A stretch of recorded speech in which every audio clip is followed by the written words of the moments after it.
The phone call came on a Tuesday morning, the kind of morning where the sun hasn't yet made its way over the horizon, and the world is still soft, hushed in the early hours. I sat at the kitchen table, staring at the untouched coffee mug in front of me. Ethan's voice crackled through the speaker as if he was already distancing himself from me, a man I once thought I knew inside and out. "Olivia, we need to talk," he said, his tone clipped, like he was giving me some kind of announcement rather than the beginning of the end of everything we built together. "About what?" I asked, though I already knew. The tremor in my voice betrayed me, though I was trying desperately to keep control of the situation. I had been married to Ethan for 18 years, and I knew that tone all too well. "There's someone else," he continued, his words slow, deliberate. "Isabel, she's the one. I want a divorce, Olivia." I felt my knees go weak beneath me, my pulse quickening in a strange mix of disbelief and anger. Isabel, of course, the woman who had wormed her way into Ethan's life under the guise of a colleague. The woman I had always been polite to, never suspecting that beneath that smile, there was something far more sinister. I had trusted Ethan, how foolish I had been. No, you can't be serious," I whispered, a knot tightening in my chest. But Ethan was serious. His words hit harder than I expected, like cold shards of glass scraping against my heart. The man I had loved, the man I had built a life with, was asking me to step aside so Isabel could take my place. And my daughter, Lily, was already on her side. It happened so quickly. I tried to fight, of course. For days, I pleaded with Ethan to reconsider, to remember our history, the laughter we shared, the dreams we had woven together. But nothing I said seemed to reach him. Nothing could replace the cold, calculating look in his eyes. It was clear he had already made up his mind. And then there was Lily, my daughter, my precious girl, who I had sacrificed everything for, sided with her father. She was only 14, but her words stung like nothing I had ever felt before. "I wanted Isabel to be my new mom," she said one evening, her voice flat, devoid of any of the warmth I used to see in her eyes when she looked at me. "I don't need you anymore, Mom. I like Aunt Isabel better." Her words, so cold and final, cut through me like a blade. I remember the look on Ethan's face when Lily said that. He didn't even try to comfort me. He just stood there, silent, his arms crossed. It was as if he had already picked his side. Isabel was his future. Lily, my daughter, was now her follower. I closed my eyes for a moment, trying to steady myself. How had I let everything slip through my fingers like sand? Was it my fault? Had I failed them both, my husband, my daughter? I remember the exact moment it all started unraveling. The day Ethan and Isabel had returned from their business trip, their perfect little getaway, while I had been left behind, ignored, discarded. They came back to the house, all smiles and laughter, their hands intertwined. And I, still reeling from the emotional blow they delivered, stood in the hallway, unable to move. "Olivia, there's something we need to talk about," Ethan had said, his tone cold, indifferent.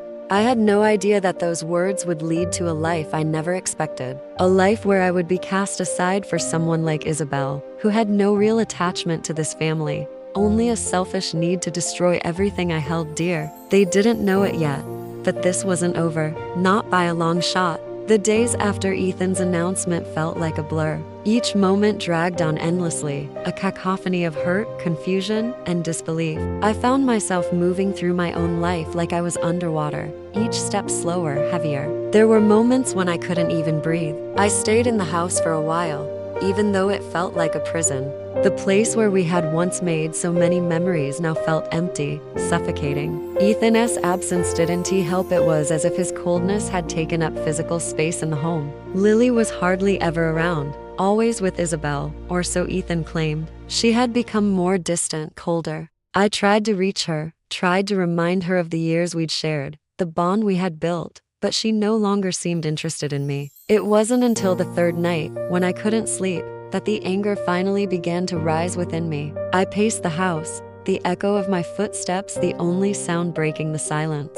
I thought about how easily Ethan had discarded me, how he had stood by while our daughter chose the mistress who had torn our family apart. What had happened to the man I married? I sat on the edge of our bed, looking at the empty space beside me. That space used to be filled with warmth, with shared dreams. Now, it was just a reminder of everything I had lost. It was then that I made a decision. I would not let this define me. I was not just going to be the woman discarded for a younger, more exciting woman. I was stronger than that. I had to be. For myself, for Lily if she ever came back to me. The next day, I began packing. I didn't tell Ethan where I was going, or that I had made arrangements to leave. There was nothing left for me in that house. No love, no respect, no trust. I contacted a lawyer, someone recommended by a friend who had gone through a similar situation. I didn't want a messy divorce, though I knew it was inevitable. But I wouldn't fight for something that wasn't mine to begin with. I just wanted out. I wanted to rebuild my life. In the lawyer's office, I signed the papers without hesitation. I was free, but freedom came with its own price. I couldn't shake the nagging feeling of betrayal that haunted me, especially with Lily. My daughter had turned against me, and as I signed those papers, I couldn't help but wonder if it was all my fault. Had I not been a good enough mother? Was I so caught up in my own life that I had missed the warning signs? For the first time in years, I allowed myself to cry, not just for the loss of Ethan, but for the loss of the family I had tried so hard to keep together. But even as the tears fell, a part of me knew that I had done the right thing. The first few days alone were the hardest. I stayed in a small apartment. I'd rented a place that felt foreign, a place I had no attachment to, but it was mine. The first night, I stared at the ceiling, listening to the sounds of the city outside, realizing that for the first time in a long while, I was truly alone. But I wasn't just alone, I was free. I spent the days unpacking, organizing my life, sorting through the remnants of my past. I no longer had the weight of Ethan's expectations or Isabel's manipulations bearing down on me. It felt strange, almost unreal, but it wasn't all easy. Every time I picked up my phone, I saw Ethan's name. He would text, pleading, apologizing, trying to convince me that it was all a mistake. He promised that things could be fixed, that our family could be whole again. But I knew better. This wasn't a mistake. This was a choice he had made. I didn't answer him. Days turned into weeks, and I started finding small pieces of peace again. The pain didn't fade, not completely, but it dulled. I started a new project at work, one that I had always wanted to pursue but never had the time for. I poured myself into it, immersing myself in the restoration of ancient books, something I had always been passionate about. One evening, while going through some old files at the museum, I found a photo of Lucas. Lucas, the boy I had taken in after the accident. The boy who had unknowingly filled the hole in my heart left by Ethan and Lily. I had adopted Lucas just a few months before everything fell apart. He had been through hell an orphan, abandoned and neglected by the system. His mother had died in a car accident, and his father had left him with no one to care for him. When I first met him, he was small, lost. But there was a spark in his eyes, a fierceness that made me want to protect him. I knew then that he needed someone, and in return, I needed him. As I sat at my desk, staring at his photo, I couldn't help but smile. He had brought so much light into my life. He was my son now, in every sense of the word. And that was when I realized something. I had moved on. I had finally accepted that my past with Ethan and Lily was over, and in its place, a new life had started to take shape. I wasn't the broken woman anymore. I was strong. It was late one afternoon when the knock at the door came. At first, I thought it was just another solicitor or some delivery, but when I opened it, I froze. There, standing on my doorstep, was Ethan and Lily, my daughter. Ethan's face was haggard, older than I remembered, his eyes weary and filled with a strange mix of regret and guilt. Lily, on the other hand, seemed unchanged, her features sharper, colder, as though the years had hardened her. She barely looked at me as she stood there, tucked behind her father. I hadn't expected them. I hadn't even thought they'd come looking for me. "I need to talk to you, Olivia," Ethan said, his voice strained. I took a step back, not out of kindness, but because I needed the space between us. The last time I saw him, he had been cold, detached. This was different. There was something in his eyes now, something I hadn't seen in years. "What are you doing here?" I asked, trying to keep my voice steady, though my heart was pounding. I didn't want them here. I didn't want to feel the weight of their betrayal again. Ethan glanced at Lily, then back at me. "We need to talk." "It's about Lily." I raised an eyebrow, unsure what to expect. "What about her?" "My daughter, the one who had sided with Isabel, the one who had declared that she didn't need me anymore. What could he possibly say that would change anything now? She's not okay, Ethan said, his voice softer now. She's been acting out. She's angry. At you. At me. At everything. My chest tightened. The mention of Lily's anger was something I had feared, something I knew was coming. But hearing it from Ethan's lips, it stung. Was she angry at me because of her father's betrayal? Or was she angry because she had believed Isabel's lies? She's lost, Ethan continued, running a hand through his hair. She misses you, Olivia. She doesn't know how to cope with all of this. I felt a twinge of something deep within me. Regret? Guilt? It was hard to tell. It had been weeks since I'd heard from Lily, and now hearing that she missed me, part of me wanted to reach out, to comfort her. But the other part of me, the part that had been so hurt, knew better. Lily, I said, my voice softer than I intended. You've hurt me. You've sided with Isabel. You've turned your back on me, and now you want me to help you? Lily's eyes met mine then, her face a mixture of defiance and vulnerability. I didn't want to, Mom, she said quietly, almost apologetically. I was just confused. Isabel said things that made sense at the time. But I was wrong. For a moment, I didn't know what to say. This was the daughter I had spent years raising, the one who had once looked at me with trust, with love. And now, after everything, she was here, standing in front of me with that same sense of lost innocence that I had seen when she was a little girl. Ethan stepped forward, his face softening for the first time since he'd walked through my door. Olivia, he began, we made mistakes. I made mistakes. I never should have let Isabel come between us. I never should have let her manipulate me. But I've seen the damage it's caused. I've seen what it's done to Lily. And I need you, Olivia. I need us to fix this. The words hung in the air between us. Ethan had always been a man of few words, but now, his apology felt too little, too late. I had heard it all before, in various forms. It was always the same. He was sorry, but not enough to change. He wanted to fix it, but only on his terms. I stood there in the doorway, my thoughts racing. Could I forgive him? Could I forgive my daughter? I thought about Lucas, the boy I had taken in, the boy who had given me purpose again, who had healed parts of me that I thought were beyond repair. In the months since adopting him, he had filled the empty spaces in my heart, and I had come to love him as if he were my own flesh and blood. He had become my anchor. Looking back at Ethan and Lily, I felt a surge of clarity. No, I couldn't go back to the way things were. Not for them. Not for anyone. I've moved on, Ethan, I said, my voice steady now, with a conviction I hadn't expected. I've found peace. I've found a family. A new beginning. The words hit Ethan like a slap. His eyes widened, and for a moment, I could see the hurt flash across his face, though he quickly masked it. But the damage was done. Olivia, please, he said, his voice desperate now. We're a family. We can fix this. I can't lose you. Not after everything. But I was already shaking my head. You lost me the moment you chose Isabel over me. You lost me the moment you let her tear us apart. Lily, standing silently by his side, began to cry. It was a soft sob, barely audible, but it broke my heart. She hadn't been the same since everything had fallen apart. I wanted to reach out to her, to comfort her, but the wound was still fresh. Maybe, one day, we could heal together, but not now. I closed the door gently, leaving them standing outside in the quiet of the evening, their words lingering in the air.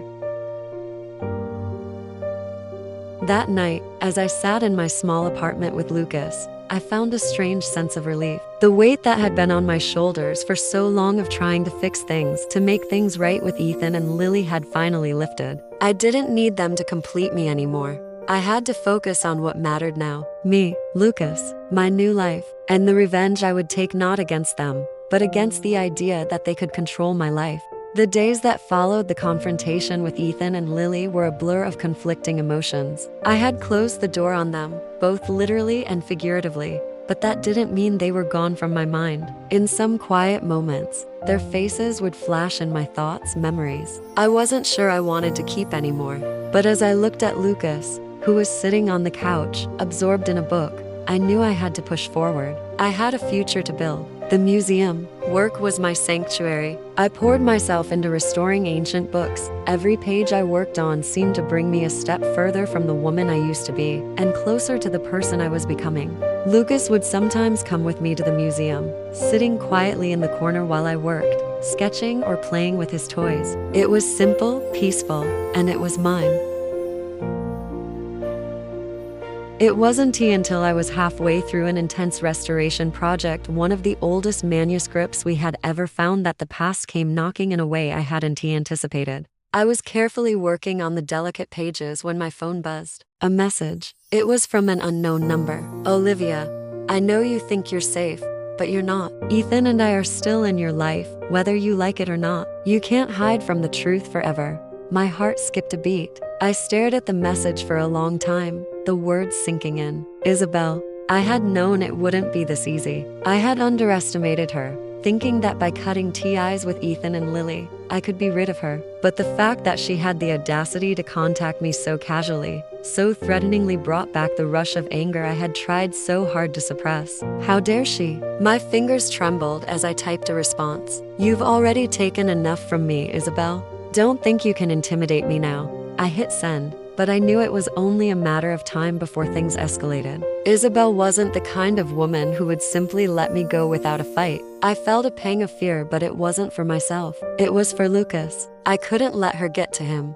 The next few days were filled with tension. I kept my eyes open, wary of any signs that Isabel might be plotting something, but nothing concrete happened. That is, until the morning. Lucas and I were walking to the museum, and I spotted Ethan standing outside the entrance. I froze. What was he doing here? I hadn't seen him in weeks, and to be honest, I had hoped I never would again. But there he was, his face unreadable as he stood by the entrance, waiting for me. Olivia, he called out, his voice unsure. I hesitated for a moment, then walked toward him. What are you doing here, Ethan? I asked, trying to keep the bitterness out of my voice. He swallowed, looking down at the ground before meeting my gaze. I need to talk to you. It's about Lily. Lily, of course, my daughter, the one who had turned her back on me. I didn't want to hear about her, not now. I don't want to talk about her, Ethan, I said firmly, keeping my distance. I've already made my decision. I know, but it's not as simple as you think. He stepped forward, his eyes pleading. Lily's not the same. She's been having a really hard time. She doesn't know who she is anymore. I glanced over at Lucas, who was standing by the museum door, watching us quietly. He looked so small standing there, his little face full of innocence. Turning back to Ethan, I could feel the walls I had carefully built around my heart starting to crack. How could I let myself care again? Ethan, this isn't about you or Lily anymore, I said, my voice trembling despite myself. I'm done. I've moved on. You made your choice, and now you have to live with it. He seemed to deflate in front of me, as though my words had drained him of the last bit of energy he had been holding on to. I've already lost you, haven't I? He murmured, his eyes filled with remorse. I didn't answer immediately. I wasn't sure what I could say that wouldn't make me sound like a fool. The truth was, I had already lost him, and as much as it hurt, I couldn't keep pretending I could fix things that were broken beyond repair. I can't help you anymore, Ethan, I said quietly, turning away. You made your bed. The rest of the day passed by in a blur. I tried to focus on my work, on restoring the ancient manuscript, but my mind kept drifting back to Ethan, to Lily, to everything I had left behind. The pain of their betrayal still lingered, but I reminded myself of one simple fact. I was stronger now. That evening, Lucas and I had dinner together in the small kitchen of my apartment. It was a quiet, peaceful night, just the two of us. He was telling me about his day at school, excitedly talking about the new friends he had made. As I listened to him, I realized something. This was the life I had been waiting for. Not one where I was constantly running after Ethan and Lily's approval, but one where I could finally breathe, free from the chains of their expectations. Later that night, as Lucas drifted off to sleep, I sat on the couch, scrolling through my phone, and then I saw it. Another message from Isabel. I told you, Olivia, you'll never be rid of me. Don't think you're safe. Not as long as I'm in the picture. The threat was chilling, but I wasn't scared anymore. I was done being afraid. The days stretched on in a haze of routine and tension. I spent my mornings at the museum, carefully restoring the ancient books that had become my lifeline. But every evening, when I returned home to my quiet apartment, a heavy weight hung in the air. Isabel's messages were becoming more frequent, more menacing. Each one was a reminder that my past wasn't going to stay buried. But no matter how many times she tried to worm her way back into my life, I knew one thing: I wasn't going to let her win. I had already lost too much. Ethan, Lily, my marriage, my sense of trust in the world. But I was stronger now. I had Lucas, and that was all that mattered. He was my reason for moving forward. The constant buzz of my phone became a familiar presence in my life. It was as if Isabel knew exactly when I needed a reminder of the life she was trying to take from me. Every time I thought I could breathe, another message arrived, each more cruel than the last. "Are you sure Lucas is really yours, Olivia?" One read. "Maybe he's better off with someone who actually knows how to raise a child." It cut deep. Isabel knew where it hurt. She knew that my love for Lucas was my vulnerability, the one thing she could manipulate if she wanted to break me. But I wasn't going to let her. Not again. I had worked too hard to get to this point. I had finally built something for myself, something real, and no one was going to take it from me. The sound of my phone buzzing again jolted me from my thoughts. Another message from Isabel, the words dripping with spite. "It's funny how easily you can be replaced, Olivia. You think you can just move on, but you'll always be second to me. Always." I set my phone down, my hands shaking slightly, but my resolve hardening. Isabel was playing a dangerous game, one she didn't fully understand. I had nothing left to lose, but she still had everything to lose. Her hold over Ethan was fragile at best, and the more she pushed, the more she would expose her own weaknesses. That night, as I lay in bed staring at the ceiling, I thought about what to do next. Isabel's threats weren't idle. She had the power to destroy everything I had worked so hard for, but I wouldn't let her. I needed to strike first. It was time to take control. I wasn't going to just be the victim of this mess anymore. Ethan had made his choice. Lily had chosen her path, but I still had Lucas, and he deserved the best life I could give him. I couldn't let them destroy that. The next day, I made a decision. I went to the curator of the museum and asked for a leave of absence. I needed time to handle things on my own, to get my affairs in order. But I wasn't going to run. I wasn't going to hide. The first step was to cut ties completely with Ethan. He had tried to reach out several times, but I ignored his calls. There was nothing left to say. He had made his choice, and I had to respect that by walking away. The sooner he realized I wasn't coming back, the better. I was done being tangled in his mess. I also contacted a private investigator, someone I had worked with in the past, to gather information on Isabel. It was time to expose her for what she truly was. If she thought she could intimidate me into submission, she had another thing coming. I knew Isabel wouldn't back down easily. She would escalate. She was too accustomed to having control, to manipulating people to get what she wanted. But I had learned the hard way how to fight back. For the first time in years, I felt alive. The fear was still there, lurking beneath the surface, but it wasn't paralyzing me anymore. I had something to fight for, someone to fight for.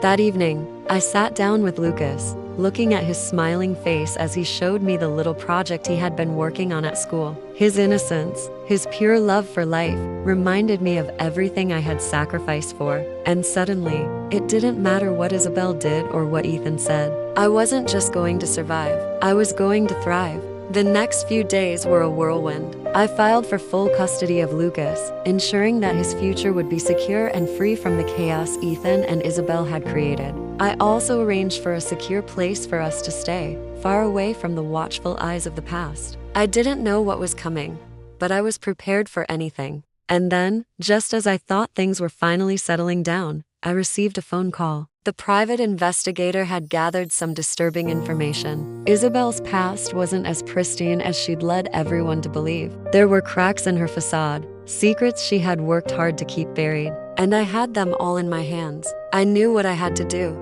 I took the information to my lawyer and made sure every legal step was in place. I wasn't going to let Isabel destroy me anymore. The next day, I went to the museum, a sense of determination pushing me forward. I had a plan now. I had the upper hand. The following week, I found myself sitting across from Ethan once more, but this time it was different. There was no anger in my heart. No bitterness, just a cold, steely resolve. He had arrived at my apartment unannounced, looking weary and broken. Olivia, please. You don't understand what Isabel has done. She's not who you think she is. I raised an eyebrow, a hint of amusement crossing my face. I think I understand her quite well, Ethan. I understand exactly who she is, and what she's done to me, to this family, to you. I won't let her destroy what's left. The calmness I had felt in the days leading up to Ethan's visit quickly faded as the reality of the situation hit me. I wasn't just dealing with a messy divorce anymore. I was fighting for my future, for my peace, for the safety of the life I had built with Lucas. The realization solidified my resolve. I was no longer going to sit in the shadows, waiting for things to happen. I was going to make things happen. After that conversation with Ethan, I knew that the time for subtlety had passed. He had come to me, full of remorse and excuses, but nothing would change the fact that he had broken our family. And Isabel, her manipulation, her calculated attacks, her presence in my life was something I would no longer tolerate. I had already moved on from them, but now it was time to finish what I had started. No more running. I went to the private investigator's office the next morning to go over the information he had gathered on Isabel. The more I looked at the files, the angrier I became. Isabel wasn't just some passive mistress. She was a woman who had destroyed everything in her path for the sake of control. She had used Ethan's weaknesses against him, his ambition, his fear of failure, and his overwhelming guilt over our marriage. And now, she had to pay for it. As I sat across from the investigator, I felt a wave of determination wash over me. This wasn't just about revenge. It was about taking back what was mine, my dignity, my future, and the future of the boy who depended on me. Is she involved in any illegal activities? I asked, my voice low but firm. The investigator looked at me with a knowing glance. There's more to Isabel than meets the eye. She's been involved in a few questionable business ventures, and some of her academic work has been less than legitimate. I've also uncovered some personal things she wouldn't want anyone to know. I leaned forward, a fire igniting in my chest. I need you to gather every detail, every single detail. We're going to make sure she never threatens me again. Over the next few days, I worked with the investigator to compile a comprehensive dossier on Isabel. She had built her life on lies, but now I had the truth. I knew exactly how to use it. I also made arrangements for a meeting with my lawyer. We went over everything: the custody papers, the financials, the divorce settlement. I had no intention of walking away empty-handed. If Ethan and Isabel thought they could tear my life apart without consequences, they were gravely mistaken. I wasn't just fighting for Lucas. I was fighting for the woman I had become. The one who had endured the pain of betrayal and heartbreak, but who had survived.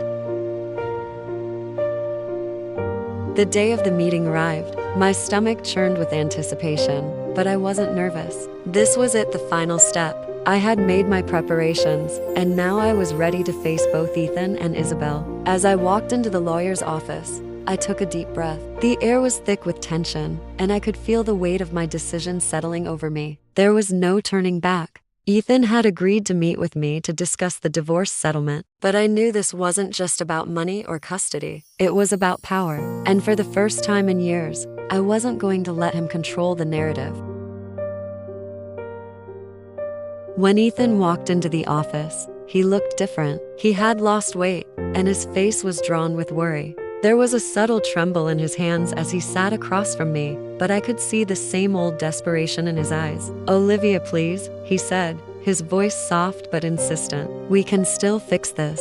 We can figure it out. Let's go back to how things were before. We can make it work, I swear." I looked at him, the man who had promised me the world, only to take it all away. And for a moment, I almost felt pity for him. Almost. "I don't think you understand, Ethan," I said, my voice steady, unyielding. "This isn't about fixing things. It's about understanding that everything you did was a choice to betray me, to betray our family. And now, there are consequences." His eyes widened, confusion and panic flitting across his face. "What do you mean, consequences?" I leaned forward, placing the thick folder of documents on the table between us. "These are the consequences, Ethan. Everything Isabel has done, everything you've both tried to sweep under the rug, it's all right here. And I'm going to make sure the world knows. His face paled. What are you talking about? I'm talking about the lies, the manipulation, the academic fraud, the business dealings. I met his eyes, my voice unwavering. You thought you could hide behind her, but now the truth is out. Isabel won't get away with what she's done, and neither will you. The shock on his face was evident. I could see him grasping for words, but none of them came. He couldn't defend his actions, not when I had everything in my hands. I watched as the reality of what I was doing sank in. You've been living in her shadow for so long, Ethan, I said, my voice colder than I intended. And now, you're going to live with the consequences of your choices. This ends today. Just as the tension between us reached its peak, the door to the office opened. Isabel walked in, her high heels clicking on the floor with calculated precision. She was dressed in that signature way she always did, perfectly put together, exuding an air of confidence that I knew was just a facade. Well, she said, her smile fake and too wide. Looks like Olivia finally decided to show up and make her move. I stood up slowly, locking eyes with her. This is over, Isabel. You can't manipulate anyone else into believing your lies. You've lost. She blinked, momentarily taken aback by my confidence. What are you talking about? She asked, feigning innocence. You think you've won, but the game is over, I replied, a chill in my voice. The truth is coming for you. As Isabel stood there, her smile slowly faded. She could feel the shift in the atmosphere. This wasn't the situation she was used to. She was used to being in control, used to having the upper hand. But now, with me sitting there, calm and collected, her usual air of superiority seemed to crumble. You think you can just walk in here and take control of everything? Isabel's voice was tight, her words laced with an undercurrent of anger. You think you can just throw us all away? I didn't flinch. You threw me away, Isabel. You and Ethan. Now, I'm just making sure you both face the consequences of your actions. The room was thick with tension, the silence deafening. Ethan sat there, staring at the two of us, his face a mix of guilt and helplessness. I didn't care anymore. This wasn't about him. This was about me taking my life back, about me showing both of them that I was done being their pawn. Isabel scoffed, stepping closer. You have no idea what you're dealing with, Olivia. I've spent years building my life, and I'm not about to let you ruin it now. I narrowed my eyes. You should have thought about that before you tried to destroy mine. Her eyes flickered with something dark, and for the first time, I could see the cracks in her carefully constructed. She wasn't invincible, not like she wanted everyone to think. Behind all her manipulation, there was fear, and that fear only made me stronger. I'm done with you, Isabel, I said firmly, my voice unwavering. The truth is coming out, and there's nothing you can do to stop it. Just as I thought I had gained the upper hand, my phone buzzed in my pocket. I looked at it, trying to maintain my focus. But when I saw the message, my stomach dropped. Olivia, there's something you need to know. It's about Lucas. I froze. Lucas? My heart pounded in my chest as panic surged through me. I quickly stood up and excused myself, stepping out of the room. I needed to know what was going on. I couldn't afford to lose focus, not now. The message was from the private investigator I had hired. I opened it, my hands trembling. It was a photo of Lucas taken just a few hours ago outside my apartment. The investigator had also attached a note. Someone has been watching Lucas. I couldn't get a clear look at the person, but they were watching him. This is a bigger threat than we thought. My breath hitched in my throat. Someone was watching my son. This wasn't just about me anymore. They were coming after him. I rushed back into the office, my face pale with worry. Isabel and Ethan both looked at me, confusion and concern on their faces, but I wasn't thinking about them anymore. I was thinking about Lucas, my son, the one person I would protect at all costs. Olivia, what's going on? Ethan asked, his voice laced with worry. I didn't answer him. I couldn't. There was only one thing on my mind. I have to go, I said, my voice strained. Nah. Where is he? Where is my son? I rushed out of the building, my thoughts scattered as I stumbled for my phone. I called Lucas, but it went straight to voicemail. My pulse quickened. Where was he? Who was watching him? I couldn't waste another second. I hailed a cab, giving the driver my address and praying that I wasn't too late. When I arrived at my apartment, I barely remembered paying the cab fare. I ran up the stairs, my heart pounding in my chest. The door was ajar. My stomach twisted in horror. Lucas, I called out, my voice trembling with fear. There was no answer. I rushed inside, frantically searching the apartment. The living room was empty. The kitchen, the bedroom, nothing. Then I saw it. A note left on the kitchen counter, written in sloppy handwriting. You should have stayed out of this, Olivia. Your son is mine now. I will teach you not to get in my way. A chill ran down my spine. I knew exactly who this was. Isabel. She had crossed a line that I never thought she would. The stakes had never been higher. Isabel had made a dangerous mistake, and now she was going to pay for it. The sound of my pulse pounding in my ears was deafening as I paced around my apartment. The note from Isabel burned in my mind, the words taunting me, daring me to react. But the truth was, I was terrified. The one person I had worked so hard to protect was now in the hands of the woman who had torn apart everything I once knew. The investigator called me back, but his voice didn't bring the relief I had hoped for. Olivia, we've tracked the location, but it's not clear who exactly has Lucas. We need more time. I didn't have time. Where is he? I demanded, my voice shaking, not with fear, but with anger. She had crossed a line. This wasn't just about me anymore. Isabel was threatening the one thing I loved more than anything else in this world. We have a lead, the investigator replied. I'll send you the address. Get there fast, Olivia. I didn't need another second to think. I grabbed my jacket and stormed out the door, not caring about the world around me. Nothing mattered except getting Lucas back. The thought of him in Isabella's clutches, of her manipulating him the way she had manipulated me for so long, was unbearable. As I made my way to the address, I couldn't shake the feeling that something was off. Isabel was ruthless, but she wasn't stupid. She must have known I would come for her. That meant she had something planned, a trap. The fear creeping up my spine didn't stop me though. I couldn't stop now. I had to face her. I had to stop her before she could destroy everything I had worked so hard to rebuild. When I arrived at the old warehouse on the outskirts of town, I didn't hesitate. The lights were dim, casting long shadows across the cracked concrete floor. The door was slightly ajar, and I could feel the tension in the air, like the world had paused, waiting for something to happen. Lucas? I called softly, my voice carrying through the silence. Lucas, where are you? There was no answer at first. I stepped deeper into the warehouse, every sound amplified by the emptiness around me. The creak of the floor beneath my feet, the distant hum of machinery in another part of the building. I could feel my heart in my throat. I couldn't let fear stop me. Then I heard a voice, soft but unmistakable. Lucas. Mom? His voice was small, trembling. Mom, I'm here. Please, don't let her hurt me. The sound of his voice, the fear in it, was enough to send a cold rush through me. I followed the sound, my legs moving faster now, until I reached a small room at the back of the warehouse. There, tied to a chair, was my son. His face was streaked with tears, his eyes wide with fear as he looked at me. I ran to him, frantic, my hands shaking as I untied him. Lucas, I'm here. I'm not going to let her hurt you. You're safe now. He threw his arms around me, clinging to me like his life depended on it. And in a way, it did. But just as I was about to take him in my arms and leave, I heard a familiar, mocking voice from behind me.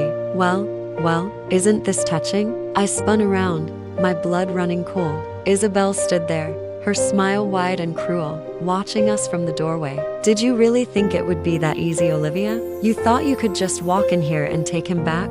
She stepped forward, her heels clicking against the floor. I stood between her and Lucas, protecting him, though I knew the fight was just beginning. This is over, Isabel. You've lost. You've been using people, manipulating them for years, and I'm done being your victim. She tilted her head, feigning surprise. Oh, Olivia, you've got it all wrong. You were always the problem. You never understood your place. But now, you'll see everything I've done has been for a reason. Her words confused me. What reason? What was she talking about? Just as I was about to speak, there was a sharp click behind me, the sound of a gun being cocked. My breath caught in my throat. Isabel had one hand resting casually on a gun holstered at her waist. This was no longer just a confrontation. "I don't want to hurt you, Olivia," Isabel said, her voice sickly sweet. "But I will if I have to. And if you think you can take him from me, think again." I didn't go through all of this to let some woman, who couldn't even keep her own family together, ruin everything I've built. I wasn't going to back down though. Not now. Not when I had come this far. "You didn't build anything, Isabel. You've destroyed everything in your path, and now you're going to face the consequences." I took a deep breath, standing tall despite the terror clawing at my insides. "You've hurt enough people. This ends now." There was a pause, a moment where time seemed to slow. And then, without warning, Isabel took a step forward, her hand resting more firmly on the gun. "You should have stayed out of this, Olivia. This wasn't your battle to fight." I reached into my bag, pulling out the phone I had hidden there. With one quick motion, I sent a text to the investigator. "She's here. We need backup, now." I didn't know if help would arrive in time, but I couldn't stand there and let Isabel have control anymore. Before she could react, a loud crash echoed from behind her. The sound of someone crashing through the door. My heart skipped as I turned to see police officers storming in, guns drawn, ready to subdue Isabel. The tension in the room was palpable as the officers rushed to disarm Isabel, their voices commanding and firm. She struggled for a moment, but it was clear she was no match for them. As she was handcuffed, I stepped back, my heart still racing, but a sense of relief washing over me. "Lucas," I said softly, turning to him. "We're safe now. It's over." With Isabel in custody and the police securing the area, I finally breathed. The weight of the situation began to lift, and I realized just how much had changed in such a short time. I had faced my fears, confronted my past, and fought for my son. And now, I was free. As I looked at Lucas, I saw the boy who had saved me in ways he didn't even realize. He was my future, my reason for everything. But as we walked away from the wreckage that had once been my life, I knew one thing for sure. I would never let anyone take control of me again. Not ever. The days after Isabel's arrest were a whirlwind. The police had gathered all the evidence they needed, and Isabel's past was now laid bare for everyone to see. The academic fraud, the manipulation of both Ethan and me, her cruel attempts to control my family, everything had come to light. Ethan, too, had been forced to confront the truth. His blind devotion to Isabel had cost him more than just me, it had cost him his own self-respect. But even with Isabel locked away, the weight of the past still lingered. There were moments when I'd sit in the quiet of my apartment, looking out the window at the city, and feel the years of pain and betrayal resurface. It wasn't just about Isabel anymore. It was about everything I had endured. The loss, the lies, the heartache that had almost broken me. And yet, there was a new sense of peace in my heart. Lucas. I had made mistakes. I had been weak at times. But Lucas was my redemption. He was the reason I got up every morning, the reason I pushed forward, the reason I finally realized that I was more than just a victim of my circumstances. I was a woman who had fought for what was mine, who had taken back control of her life, and now I had a future to build. One morning, a week after everything had settled, I found myself sitting across from Ethan at a cafe. The tension between us had dissipated, but there was still so much left unsaid. "I never thought she was capable of that," Ethan said quietly, looking down at his coffee. His voice was filled with regret, but it wasn't the kind that would heal our past. "You're a fool if you didn't see it, Ethan," I replied, my tone sharper than I intended. "You let her control you. You chose her over your own family. And now, you're paying the price." Ethan nodded, his shoulders slumping. "I know, and I'll regret it for the rest of my life." "You should," I said firmly. "But that doesn't change anything. It doesn't change what you did to me, to Lily." He looked up at me, his eyes searching for something. "Is it too late, Olivia, for me to make it right?" I shook my head, feeling the sting of old wounds opening again. "I don't know. I don't think I'll ever trust you the same way again." There was a long pause, but I didn't feel the need to say more. It was over. What I had once hoped for, what I had once believed we could fix, was gone. And in its place, I had something far more valuable: freedom. Later that evening, I sat with Lucas on the couch, both of us watching a movie. His head rested on my shoulder, and I could feel his warmth against me. It was a simple moment, but it meant everything. "Mom," he said quietly, breaking the silence, I'm glad you're my mom. Tears welled in my eyes, but I didn't let them fall. I had fought for this moment, for this boy who was mine in every way that mattered. I'm glad you're my son, I whispered back, my voice thick with emotion. The next few weeks were filled with small victories. I moved into a new apartment, one that felt like mine, free from the memories of what had happened. I started teaching at the museum again, something I had always loved, but never had the time to focus on. Lucas settled into school, making new friends, and for the first time, his smile felt real again. The shadows of his past with Ethan and Isabel were starting to fade, replaced by a new kind of hope. One afternoon, after a long day at work, I found myself sitting at a park bench, staring out at the sunset. It was a beautiful evening, one of those rare moments where everything seemed perfect. And in that quiet moment, I felt a peace I hadn't known in years. I had done it. I had rebuilt my life, piece by piece, after the wreckage of my marriage and the betrayal that had almost destroyed me. But I had come out the other side, stronger, wiser, and more in control. As I sat there, I realized that the future was no longer a terrifying unknown. It was something I could shape, something I could own. I wasn't just surviving anymore. I was living. And then, just as I was about to stand up and head home, I heard a voice from behind me. Olivia? I turned to find Lily standing a few feet away. Her eyes were red, as if she had been crying. Lily, I said softly, unsure of what to say. She hadn't contacted me since the day we had last spoken, the day she had chosen Isabel. I need to talk to you, Lily said, her voice shaky. I took a deep breath, the tension in my chest rising again. I didn't know what she wanted, or what this conversation would mean for us. But I knew one thing, it wasn't over. We sat down together, and Lily explained everything. She admitted that Isabel had manipulated her, used her fears against her, and that she had been blind to the truth. It wasn't easy to hear, but I listened. I had to. I'm sorry, Mom, Lily whispered, her eyes full of regret. I never meant to hurt you. I was just so confused. I thought Isabel was right. I took a deep breath, my emotions swirling inside me. I wanted to forgive her. I wanted to pull her into my arms and tell her that everything would be okay. But I couldn't ignore the years of pain, the betrayal that had cut too deep. It's going to take time, Lily, I said gently, but I'm willing to try. I want to believe that we can fix this. But you have to show me that you can make the right choices, that you can choose me, choose your family. Lily nodded, tears streaming down her face. I will, Mom. I swear I will. And for the first time in years, I felt a small spark of hope. Maybe, just maybe, we could rebuild together. As I walked home that night with Lucas by my side, the weight of the past seemed a little lighter. The road ahead was still uncertain, but for the first time, I was ready to face it stronger, wiser, and unafraid. Because now, I knew that the only person who could define my future was me.